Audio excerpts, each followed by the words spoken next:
বাংলা সিনেমার একসময় সেরা নায়িকা শাবনূর কালের বিবর্তনে হারিয়ে গেছেন টালিউড পাড়া থেকে। একসময় শাবনূরের সিনেমা মানে হাউসফুল, হা করে দেখতে বসে থাকতো বুড়ো থেকে জোয়ান সব দর্শক।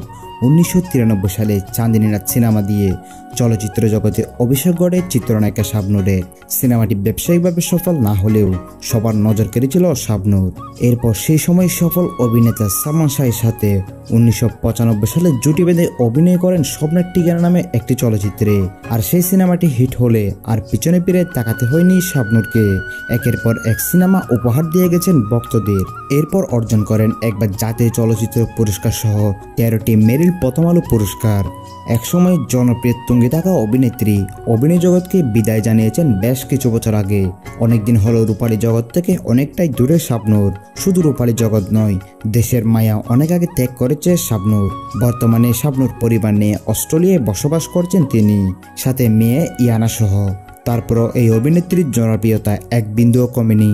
বারবার দেশে আসার কবর দিয়েও এখনো পর্যন্ত দেশে আসেননি এই অভিনেত্রী। তবে বাংলা সিনেমা থেকে অনেকটা দূরে থাকলেও ফেসবুক সহ বিভিন্ন সোশ্যাল মিডিয়ার মাধ্যমে ভক্তদের সাথেই থাকেন শাবনূর। বিভিন্ন ছবি, ভিডিও, স্ট্যাটাসের মাধ্যমে নিজের বর্তমান জীবনের আপডেট দিতেন একদমই বলেন না শাবনূর। তবে শোনা যাচ্ছে খুবই শীঘ্রই দেশে ফিরবে শাবনূর এবং দেশের চলচ্চিত্রের সাথে তার মেয়ে ইয়ানাকে যুক্ত করবেন তিনি।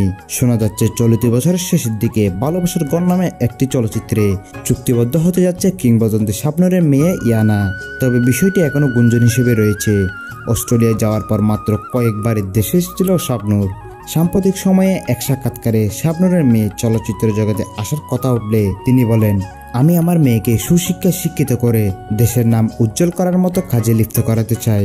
শাবনূর আরও বলেন, আমার মেয়ে চলচ্চিত্র জগতে আসবে কি আসবে না সেটা আমি দেশে না আসা পর্যন্ত কিছুই বলতে পারবো না।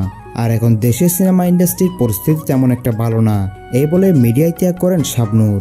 তো বন্ধুরা, আপনি যদি কিংবদন্তি শাবনূরের একজন ফ্যান হয়ে থাকেন তাহলে ভিডিওটিতে ফটাফট একটি লাইক মেরে দিবেন।